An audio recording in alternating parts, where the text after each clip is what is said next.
출애굽기 3장 읽습니다. 이제 모세를 부르시는 하나님 그 이야기가 계속 펼쳐지고 있는데 하나님의 시간 속에서 살고 있다라고 믿는 사람들이 성도들입니다. 그러니까 이 땅에 흘러가는 시간 속에 살고 있지만 우리는 흘러가는 시간 속에서 동시에 하나님의 계획과 뜻 가운데에서 하나님의 시간 가운데 살고 있다라는 것을 믿는 사람들이 예수님 믿는 사람들이다, 이 말씀입니다. 오늘 3장에 가보면 그런 이야기들 더 읽어낼 수 있는데, 하나님께서 모세를 호렙에서 부르셨습니다. 출애굽기 3장 1절에 가보면 모세가 그의 장인 미디안 제사장 이드로의 양떼를 치고 있었습니다. 그 양떼를 치면서 광야 서쪽으로 인도하여 하나님의 산 호렙에 이르게 되었습니다. 모세는 지금 도망자가 되어서 저 먼 땅 미디안에 와서 결혼하고 아들 낳고 양떼를 치는 목자가 되어 있었습니다. 이게 모세의 일반적인 평상시 삶이었습니다. 그러다가 그 양떼를 먹이다가 하나님의 산 호렙에 이르렀다. 그때 2절에 보시면 여호와의 사자가 떨기나무 가운데로부터 나오는 불꽃 안에서 그에게 나타나셨더라. 하나님의 사자가 모세에게 나타났다. 이제 여러 정황들을 보시면 하나님이 모세에게 나타나신 겁니다. 그래서 어떤 방식으로 나타났는가? 모세가 보니까 떨기나무가 있었는데 거기에 불이 붙은 겁니다. 그런데 불이 붙었으면 나무가 불에 타서 없어져야 되는데 나무가 사라지지 않더라, 이겁니다. 그러니까 저 산에서 떨기나무에 불이 붙었는데 그 나무가 없어지지 않고 계속 타고 있는 것을 모세가 보고 관심을 갖게 된 겁니다. 이에 모세가 이르되 내가 돌이켜 가서 이게 무엇인지 확인해 봐야겠다 해서 간 거예요. 가까이 가서 확인했겠죠. 떨기나무가 어찌하여 타지 아니하는고 그렇게 이상하다고 생각하고 있을 때 하나님이 모세를 부르셨습니다. 여호와께서 그가 보려고 돌이켜 오는 것을 보신지라 하나님이 떨기나무 가운데서 그를 불러 이르시되 모세야 모세야 하심에 모세가 말하되 예 제가 여기 있습니다, 이렇게 하나님과의 만남이 이루어지게 됐다는 것이죠. 모세가 하나님을 만났습니다. 하나님이 모세에게 말씀하시죠. 이리로 가까이 오지 말아라. 네가 선 곳은 거룩한 땅이니 내 발에서 신을 벗으라. 지금 하나님의 산이라고 장소를 특정해 줬잖아요. 그러니까 여기는 하나님이 계신 곳이라서 신을 벗어야 돼요.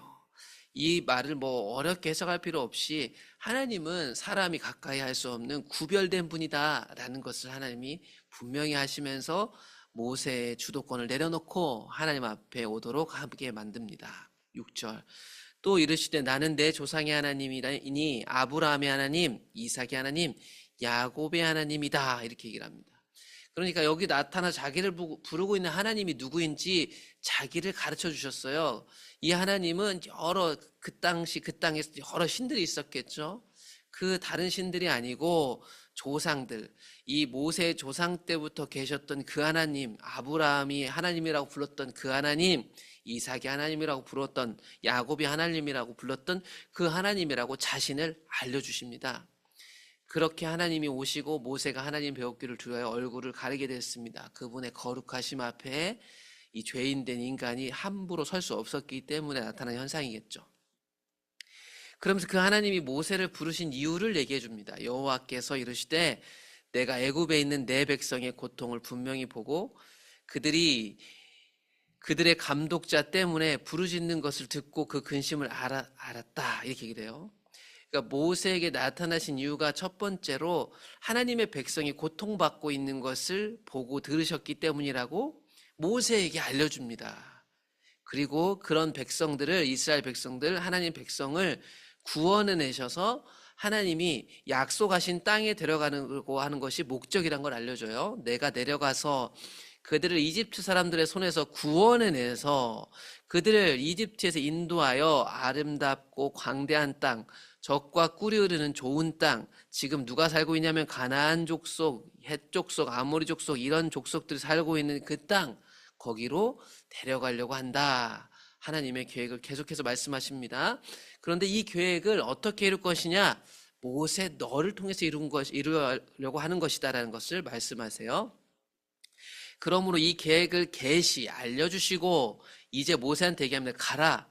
이스라엘 자손의 부르짖음이 내게 달하고 이집트 사람이 그들을 괴롭히는 학대도 내가 보았으니 이제 내가 너 모세를 파라오 왕에게 보내어 모세 너에게 내 백성 이스라엘 자손을 이집트에서 인도하여 내게 하리라. 이게 하나님이 모세에게 나타나신 이유였습니다. 하나님의 계획이 있었고요. 그 하나님의 계획을 모세를 통해서 이루시려는 겁니다. 그러니까 하나님이 부르신 것에는 목적이 있어요. 부르고 너 혼자 잘 먹고 잘 살면 된다. 너 천국 가니까 네 마음대로 살아. 이게 아니죠. 하나님이 나타나시고 부르시는 이유는 뭐냐면 그를 통해서 이루시려는 하나님의 목적이 있기 때문이에요. 그런데 이런 멋있는 목적에도 불구하고 지금 모세의 상황은 어떻습니까? 모세가 스스로 얘기합니다. 11절. 모세가 하나님께 말하죠. 내가 뭐라고, 내가 누구라고 파라오에게 가며 이스라엘 자손을 이집트에서 인도하여 낼까요? 이렇게 얘기를 해요. 이게 모세가 하나님이 자기를 부르시고 사명을 주시고 계획을 알려주셔도 모세의 현실입니다. 모세는 지금 이 이집트로부터 살인사건 용의자로 수배된 사람이에요. 게다가 지금 여기서 목자 생활한 지가 40년입니다. 게다가 모세는 이미 40년 전 40살 때 혈기왕성하고 왕자일 때 실패한 경험이 있잖아요. 우리 2장에서 봤는데 사도행전 7장에 가보면 모세의 나이까지 설명해 주면서 왕자 때 있었던 일을 설명해 줘요. 거기 스데반 집사님 설교를 보면 모세가 40세 때 형제 이스라엘 자손을 돌볼 생각이 났더라. 이걸 좀 더 풀어 얘기하면 40세 왕자 모세는 이스라엘을 구원할 생각을 갖고 있었던 거죠. 그런 생각을 하던 중에 이집트 사람들이 이스라엘 사람들을 괴롭히는 것을 보고 마침 내가 이스라엘 백성을 구원해야 되는데 이제부터 시작해볼까 생각했을지 몰라요. 그래서 그 이집트 사람을 쳐 죽였잖아요. 그때 모세 안에 있었던 생각을 스데반 집사님이 써놨어요. 모세는 그의 형제들이 하나님께서 모세 자기 손을 통해서 구원해 주시기 때가 왔구나라는 것을 깨달을 줄로 생각했었대요. 그런데 그렇지 않았죠. 그들은 깨닫지 못했고 모세 너는 살인자일 뿐이다라고 형제들한테도 인정을 못 받았고 그리고 이집트에서는 살인자 취급을 당해 도망 다닌 거 아니에요. 그러니까 40살 때 이미 한 번 실패했기 때문에 또다시 하나님 나타나셔서 내가 이스라엘 자손들을 구원할까요? 할 거다라는 말이 와닿지 않는 거죠. 사도행전 7장 계속 보시면 그로부터 40년이 흘러서 지금 하나님이 이 호렙산, 시내산, 하나님의 산에 떨기나무 불꽃으로 나타나신 거예요. 그래서 출애굽기를 더 읽다 보면 7장에서 모세의 나이도 나오고요. 그러니까 지금 40년 전에 한번 실패했고 지금 80세 목자라니까요. 그러니까 모세는 이 일들이 나를 통해서 이루어지는 건 불가능하다고 생각하죠. 그런데 하나님이 말씀하세요. 내가 반드시 너와 함께 있을 거다. 하나님이 함께 있으면 할 수 있는 거예요. 그래서 하나님 얘기하시는 거예요. 내가 너와 함께 있을 거야.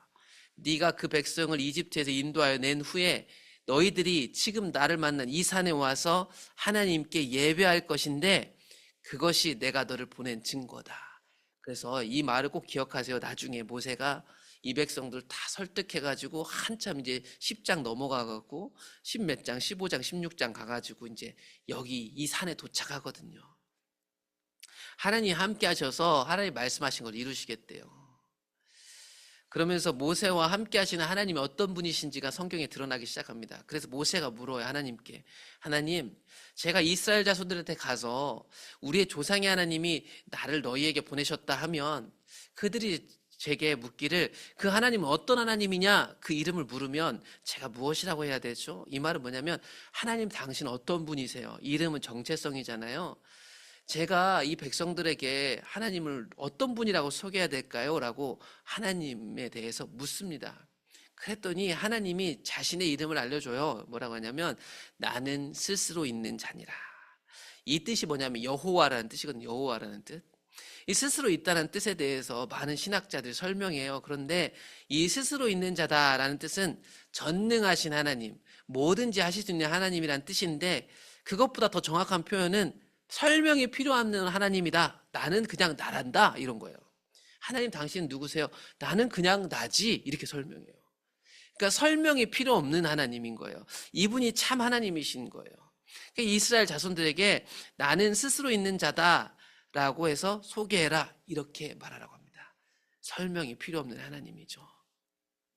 하나님이 또 모세에게 이르시되 너는 이스라엘 자손에게 이같이 이르기를 너희 조상의 하나님 여호와 곧 아브라함, 이삭, 야곱의 하나님께서 나를 너희에게 보내셨다고 하라. 이렇게 얘기를 합니다.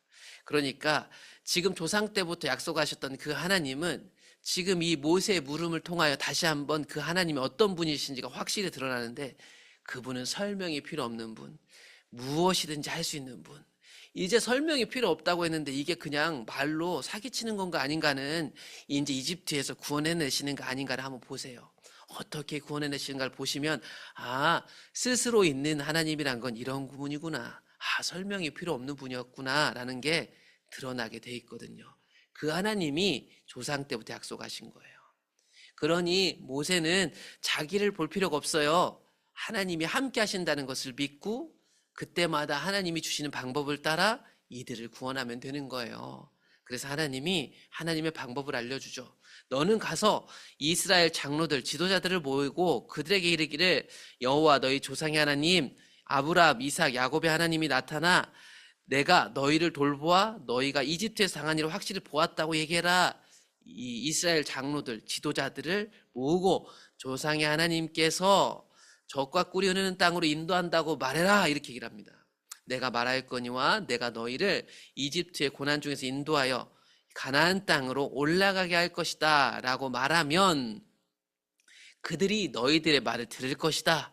너는 그들의 장로들과 함께 이집트 왕에게 가서 우리가 우리 하나님께 예배해야 되니 우리를 내보내주세요.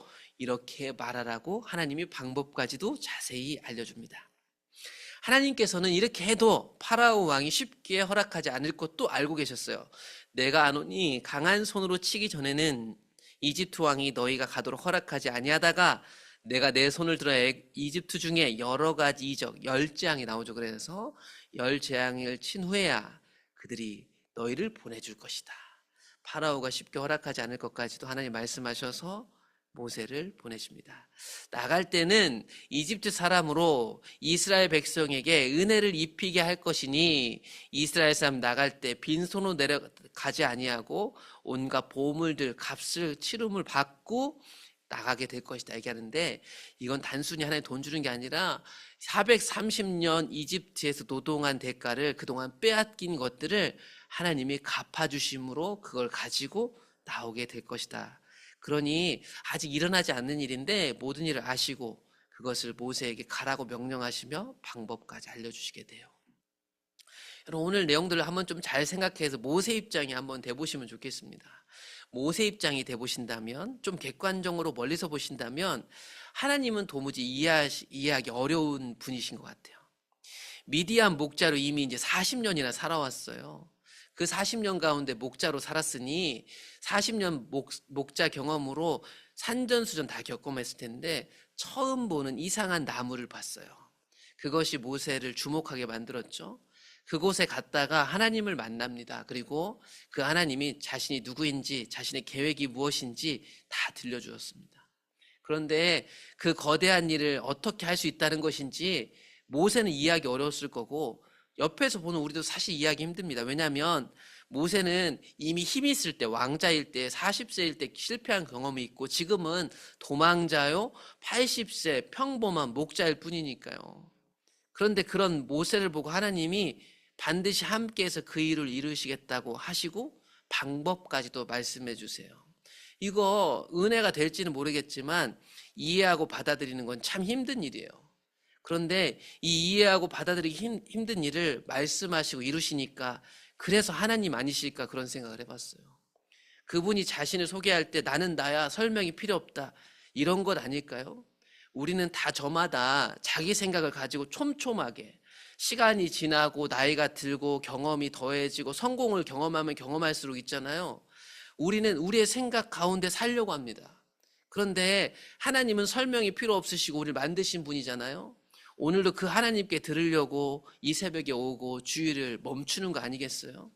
오늘 이 말씀을 좀 생각하시면서 내 머릿속으로 다 하나님의 계획과 뜻을 생각하려고 하지 말고 오늘만큼은 모든 것을 내려놓고 스스로 계신 그 하나님이 나에게 뭐라고 말씀하실까를 기대하시면서 기다린다면 나를 넘어서는 이해할 수 없지만 하나님의 하나님 되심이 드러나는 그런 일들이 주일에 일어나지 않을까.